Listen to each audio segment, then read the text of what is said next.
প্রিয় বিএ 4 সেমিস্টারের ছাত্রছাত্রীরা, আজকে আমি যে বিষয় নিয়ে আলোচনা করব সেটি হচ্ছে তোমাদের পলিটিক্যাল সায়েন্সের CC4 বা GE4 জেনারেল পেপার, সেই সাবজেক্ট নিয়ে। তো আজকের এই ভিডিওটি অত্যন্ত গুরুত্বপূর্ণ হতে চলেছে যাদের পলিটিক্যাল সায়েন্স রয়েছে CC বা GE4 জেনারেল পেপারে। তো আজকে তোমাদের প্রথমেই বলবো, পলিটিক্যাল সায়েন্স যে সাবজেক্টটি রয়েছে তার অনলাইন ক্লাস তোমরা অ্যাভেলেবেল পাবে। তোমরা অনলাইন ক্লাসের জন্য যোগাযোগ করতে পারো। সামান্য রেমুনারেশনের বিনিময়ে তোমরা কিন্তু অনলাইন ক্লাসে যোগাযোগ করতে পারবে, ঠিক আছে। তো অন্যান্য চ্যানেলে যে ফিসগুলো বলা হয় তোমাদের ওপেনলি বলা হয় না, আগে বলা হতো, এখন কোনো কারণবশত তারা বলেন না। তবে তোমরা জিজ্ঞেস করে যখন যোগাযোগ করবে জানবে ফিসটি কত। অনেক কম রেটে কিন্তু পিভি স্টাডি ক্লাসে তোমাদের করানো হয়। হ্যাঁ, ফিস কম মানেই যে ক্লাসের গুরুত্ব থাকবে না বা ক্লাস ভালো মতো হবে না এমন কিন্তু কথা নয়। অনেকে মনে করে যে কম পয়সায় ও ভালো পড়ানো হবে না, যেরকম 100 টাকার ডাক্তার খুব ভালো দেখে না, 500 টাকার ডাক্তার খুব ভালো দেখে, এরকম একটা ব্যাপার থাকে আমাদের, ঠিক আছে। এটা সবার ক্ষেত্রে হয় যে ফিস কম মানে ভালো পড়ানো হচ্ছে না, ভালো গাইড করা হচ্ছে না। ফিস বেশি নিলে ভালো গাইড হবে, ভালো পড়া হবে।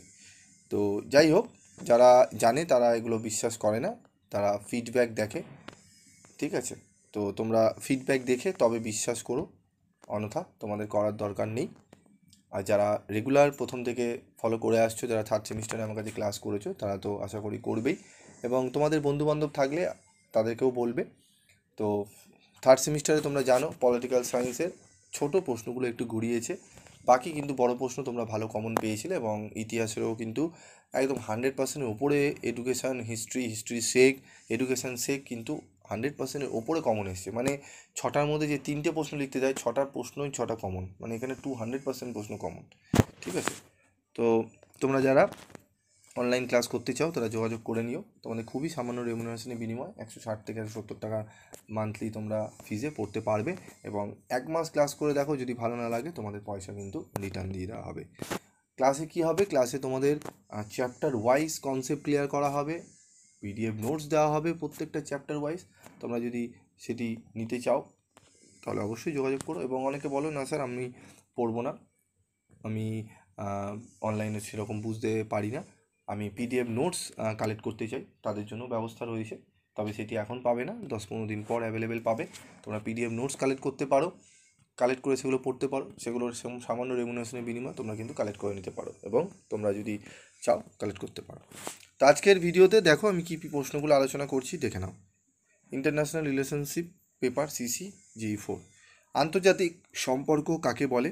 বিভিন্ন রাষ্ট্রের মধ্যে সম্পর্কের ক্ষেত্রে রাজনৈতিক প্রক্রিয়া বা বিদেশ নীতির পর্যালোচনাকে বলে আন্তর্জাতিক সম্পর্ক। আন্তর্জাতিক সম্পর্ককে পৃথক শাস্ত্র বলেছেন এমন দুজনের নাম করো, বার্টন ও হফম্যান।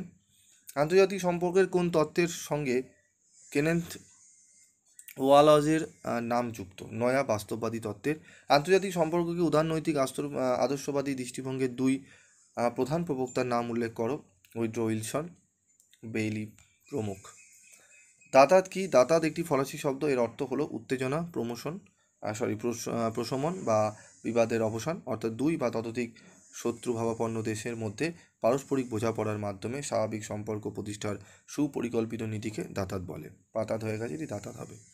বিশ্ব ব্যবস্থাপনা তত্ত্বের মুখ্য প্রবক্তাকে, ঠিক আছে, উত্তরটি দেখে নাও তোমরা। নির্ভরতার তত্ত্বের 2জন প্রবক্তার নাম উল্লেখ করো, ঠিক আছে, আদ্রে সুন্ডার ফ্রাঙ্ক ও সামির আমিন। ঠান্ডা যুদ্ধ কাকে বলে? দ্বিতীয় বিশ্বযুদ্ধের পর সোভিয়েত ও মার্কিন উভয় পক্ষেরই প্রচেষ্টা ছিল নিজ নিজ আদর্শের দ্বারা উদ্বুদ্ধ করে বিশ্বের বেশিরভাগ দেশকে নিজেদের আওতায় নিয়ে আসা।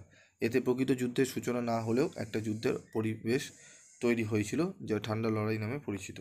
কোন সালে বার্লিনের প্রাচীর ভেঙে যায়? 9ই নভেম্বর 1989। আনুষ্ঠানিকভাবে প্রাচীরের পতন হয়, ঠিক আছে। অন ক্যাপিটালাইজড ডেভেলপমেন্ট গ্রন্থটি কার লেখা?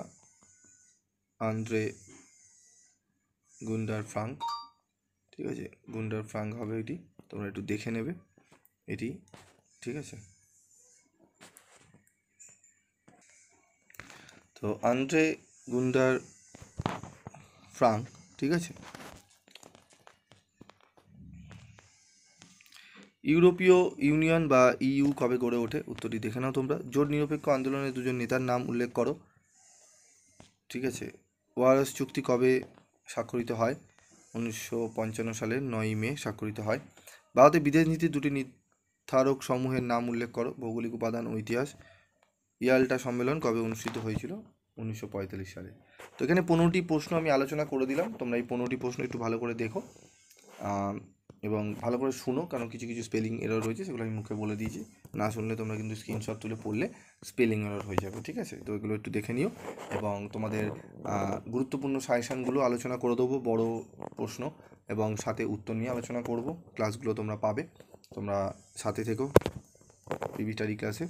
এবং অন্যান্য জায়গা থেকে তোমরা কিন্তু কম রেমুনারেশনের সমস্ত কিছু পাবে। ঠিক আছে, বিভিন্ন জায়গায় প্রচুর ফিস দিয়ে পড়ার কোনো প্রয়োজন তোমাদের পড়বে না আশা করি, পিভি স্টাডি ক্লাস ফলো করলে। আজকের মতো এটুকুই, দেখা হচ্ছে পরবর্তী ভিডিও ক্লাসে। সকলে ভালো থেকো, সুস্থ থেকো।